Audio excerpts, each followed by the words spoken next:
Hello! I can't quite believe that I am already filming the mid-year book Freakout tag. We're already halfway through the year. It's wild. We all feel the same way, I'm sure. And this is actually quite a fun video. It was created a long time ago. I think I've heard people saying it was created back in 2012. So if I can find the original video, I will link it down in the description bar for you. But let us get into the questions. The first one is, what is the best book that you have read so far this year? And my answer to this one is Jonathan Strange and Mr. Norrell. And this is my answer for a number of reasons. I think that it is my favourite book that I've read so far this year, and also one of the best written books that I've read so far this year. I thoroughly enjoyed myself with this. It's the kind of book that I can see myself rereading multiple times and finding different things to love about it every single time I read it. This book follows the two titular characters who are living in the 1800s, specifically in London, but just in England generally, and they are the last two practical magicians that exist. Everyone else is just a theoretical magician, and it follows their relationship with each other, the way that they use their magic to assist England in its war with Napoleon and all sorts of other things. It's really difficult to explain what goes on in this story because it is very slow moving and character driven, but I find both of these characters thoroughly intriguing and engaging, and I was really nervous before picking this up, but I thoroughly loved it, and it's definitely my favourite book so far this year. The next question is, what is the best sequel that you've read so far this year? And I actually have two answers for this one. So the first one is The Deep Sea Duke by Lauren James. This one is a very short novella and is the sequel to The Starlight Watchmaker by Lauren James, of course. And these are just really sweet books. They follow multiple characters, but mostly Hugo, who is he's a robot who doesn't have any friends, but he makes some friends and they go on adventures together, and it's just really sweet and really wholesome, and this follow-up was just as sweet and just as wholesome as the first book, so I really enjoyed this one. And then my other favourite sequel so far this year has been Concrete Rose by Angie Thomas, which is, I don't know if it can really count as a sequel because technically it's a prequel, but I feel like that's close enough that I can speak about it in this answer. This is a prequel to The Hate You Give by Angie Thomas, and this follows Maverick Carter, who is the father of Star, who is the protagonist in The Hate You Give. And I really enjoyed The Hate You Give, and I found Maverick to be a really interesting character in that story, and so I was really keen to read about his backstory in this one, and it was really enjoyable. It was really interesting. Maverick is still a really engaging character, and I enjoyed being able to read about his adolescence, not childhood, but adolescence. The next question is about new releases that I haven't yet read, and I'm only going to talk about ones that I have on my physical TBR because actually there's tons from my anticipated releases video from earlier on in the year that I haven't got around to yet, but a few that I have on my physical TBR I have up here for you. So we have In the Ravenous Dark by A.M. Strickland, The Prison Healer by Lynette Noni, and Witches Steeped in Gold by Shannon Smart. So I'm really looking forward to getting to these three eventually, along with an absolute ton of other books that are on my TBR and that I really am keen to read and that I haven't had a chance to read yet. I mean, it's an endless struggle for readers, I feel like. For most anticipated upcoming releases, I feel like my answer for this will be the same every single year. So it will always be the November Sanderson release, which this year is Cytonic, book 3 in the Skyward series, and if Lauren James has something coming out in September, which is when she usually releases something, then whatever she's releasing, which this year is Green Rising, which is actually really exciting because it's her environmental fantasy story, so I'm really looking forward to that one as well. But I mean, pretty much you can always guarantee that my most anticipated releases for the second half of the year are going to be the Sanderson and the James. So that's them this year. The next question is about the biggest disappointment of the year, and I actually don't have a book to show you because I already gave it to my sister, who I'm hoping will enjoy it more than I did, and that was If We Were Villains by M.L. Rio. So this one is kind of a dark academia mystery story. It follows Oliver, who has at the beginning of the story just been released from prison for a murder that he committed, and he is telling the true story of what happened to the retired detective who investigated the original case. And I liked the sound of the premise, I enjoyed all of that, but the payoff just did not work for me. I didn't like the characters particularly, and I'm a character driven reader, so I kind of have to either like the characters or at least find them interesting. I just found them pretentious and annoying, and they are supposed to be pretentious and annoying, but I just couldn't find any redeeming qualities to make me enjoy them. There's this murder mystery element that I found kind of obvious, but I also just didn't care. And I found it annoying that there were all of these rich white kids in secondary school so upset about the fact that the parents are disinterested in their lives. I'm like, you know, there are bigger problems in the world than whether or not your parents agree with you pursuing acting as a career. Like, can we... I don't know, it just didn't work for me. I know that a lot of people really enjoy this one, and as I said, I'm hoping my sister will like it more because she tends to prefer more mystery, dark type books, and if you like Shakespeare, then this one would be a great one for you actually, because they are acting students, but the school that they attend, the theatre school that they attend, only puts on Shakespeare productions, so there is tons of Shakespeare content in there. So if you like Shakespeare, then I think you would really like this book. And I don't dislike Shakespeare, but I'm not, you know, really well versed, pun intended, with Shakespeare, so that didn't kind of attract me or put me off particularly. But that was the book I was most disappointed about so far this year. The next question is about my biggest surprise of the year. And I mean, I would say I was quite surprised that I loved this one, but my actual answer for this is Raybearer by Jordan Ifweko. Not because I didn't expect to like it, but because I found the story itself so surprising. Like, it just turns so many tropes on its head. Every time you think you know where the story is going, you just don't, and it goes in a completely different direction. The beginning of this story starts off with Tarasai, who is essentially raised by a revolving door of nannies. She sees her mother, who she calls the lady, very infrequently, and she doesn't know who her father is, but she wants to find out. And then her mother gives her a mission to do that she doesn't want to do, and it involves her going and attempting to become one of the Council of 11 to the future Emperor, i.e. his closest knit, like, found family type thing. And she's always wanted a family, so she wants to do that, but the associated task that her mother has given her, she doesn't want to carry out.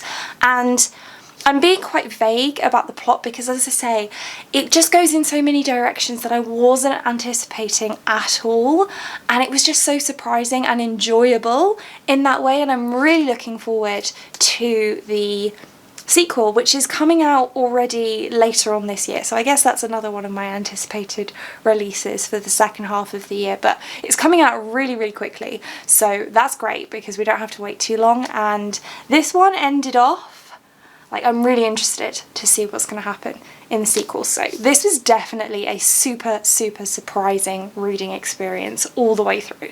The next question is your new favourite author, and that can be either a debut author or an author that's new to you. And this one's a little bit of a tricky one for me because I don't really like to say that someone is a favourite unless I've read and enjoyed multiple of their books.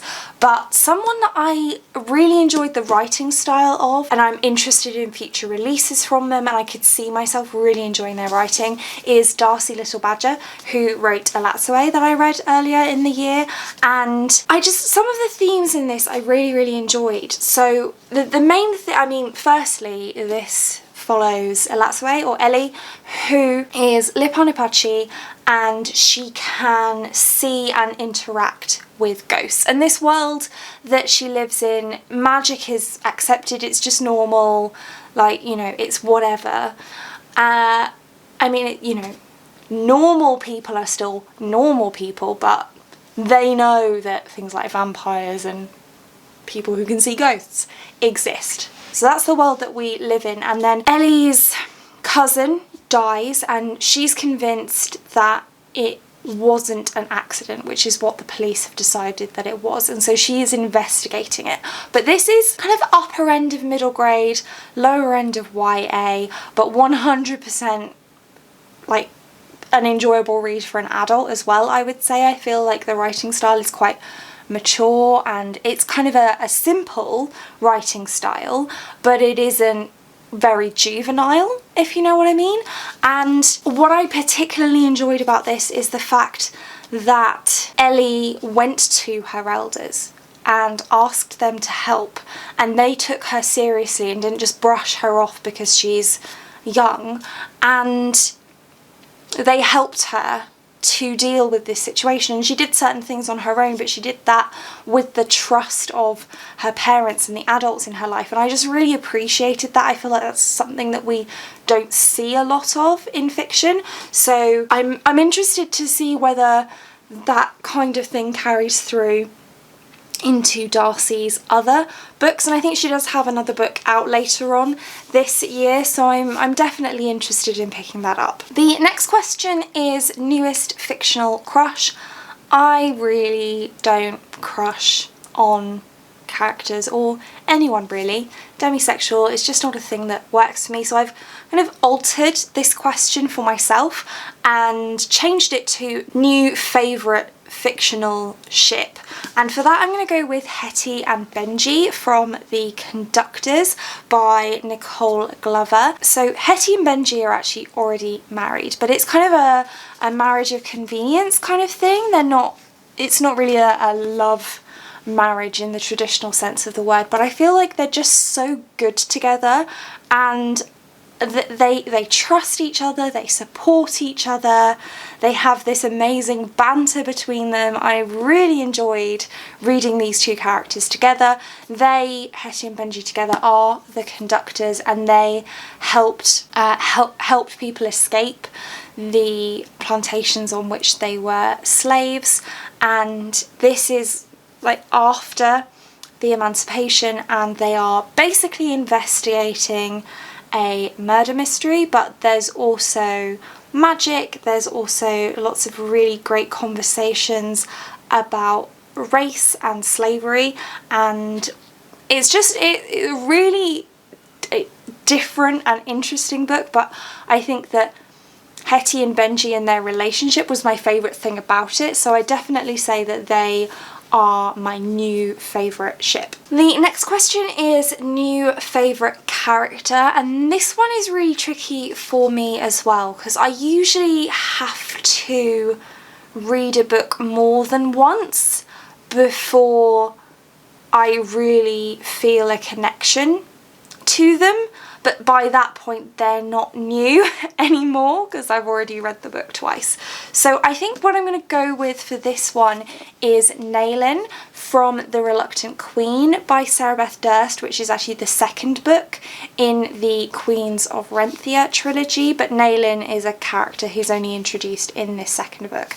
And she is a mother. She has 2 children, and she has a husband who she feels like doesn't care for her children properly enough, and so very early on in the story she leaves him, and she's just such a powerhouse of a character. I feel like that's what I really look for in favourite new favourite characters, is characters who are just so strong and strong-willed. I'm not talking about physical strength, I'm talking about emotional, psychological strength. They know what they want, and even if it's really, really hard, they're going to go for that thing and protect the people in their lives that they care about. And that's something that Naelin really does in this story. I thought that she was just such an interesting character. We don't see a lot of this type of character, particularly not in fantasy or adult epic fantasy, which is what this is. This is a sequel, so I can't tell you what this one is, but I'll tell you about the setting. This world, as you can probably tell from the cover, is set in a forest, and there are these spirits who are very angry that the humans are using their forest, destroying their forests, and so they can be quite destructive forces. And so the Queen of Renthia has to control, she has special powerful magic that allows her to control these spirits, and it's her job to ensure that these spirits don't run amok and cause mass destruction and murder. And so that's kind of the basic premise of this trilogy. But yeah, Naelin is a fantastic character. I thoroughly enjoyed her, and I enjoyed that she's so different to what we typically see in fantasy stories. The next question is a book that made you cry, and if you've been watching my channel for a while, you probably know that I don't really cry when reading books, and I can actually only think of one book that has made me cry while reading, or at all, so far this year, and it was a reread, which I've tried to avoid rereads, but I have no option here. It's the only one that has made me cry, and I've reread this book either 3 or 4 times, and it has never made me cry before. This was the first time, which is another reason why I feel like it's okay to mention it, and that is The Hero of Ages by Brandon Sanderson. I'm not going to spend any time talking about this one. It's Brandon Sanderson. I've spoken about it many times before. It's the 3rd and final book in Mistborn Era 1. If you've read the ending, you probably know what made me cry. I was already in an emotional state. It was the first time I did an immersion read for that particular section of the book, and it just tipped me over the edge, and I did shed a few tears. The next book is a book that made you happy, and for this one I am going to say Winter's Orbit by Everina Maxwell. I only read this month, just about a week or 2 ago, and oh, this book is so precious. It is lovely. It follows 2 characters, mainly Kiem and Jainan, and Jainan was married in a political marriage to Kiem's cousin, but this cousin slash husband has died. And so for political reasons now, Jainan needs to remarry and marries Kiem. They don't know each other. They basically are told about 24 hours before it has to happen, and they get married. And things are very, very awkward. And it's just adorable, is what it is. I loved both of these characters, but they're basically investigating the death of Kiem's cousin, Jainan's spouse, because they're not convinced that it was an accident, and it's just, the intrigue is great. I don't usually like mystery plot lines, but I really enjoyed this one. It was slightly predictable. I did kind of guess what was going to happen, but I didn't even really care because it was just so engaging. The characters were great. I mean, this is another one of my favourite ships, but I wanted to talk about this book as well, so I didn't mention it then. I wanted to mention it now. It was just such a wholesome and engaging and lovely read. I loved the characters. I loved the relationship between them. The mystery was really good fun and kept me turning the pages. I read this really quickly. I'm almost sad that it's a standalone, but also glad at the same time because I got to see a resolution for these characters, but also I just want more time with them. So I will definitely be rereading this. I thoroughly enjoyed myself. I highly recommend it. It is sci-fi, but very, very light on the sci-fi. It almost feels more fantasy, which is possibly why I liked it as well, because I do tend to get on better with fantasy than sci-fi. The heavier the sci-fi, the more difficult it is for me, and this is not at all. This was great, and I was very happy reading this. The next question is the most beautiful book you have purchased this year, and honestly all of my Fairy Loot editions are the most beautiful books. They are stunning. I will go ahead and link my unboxing playlist, and if you want to see some really pretty books, then you can go ahead and watch those videos because those are some very, very pretty books. I mean, Witches Steeped in Gold is just one example. Look at it, it's so pretty.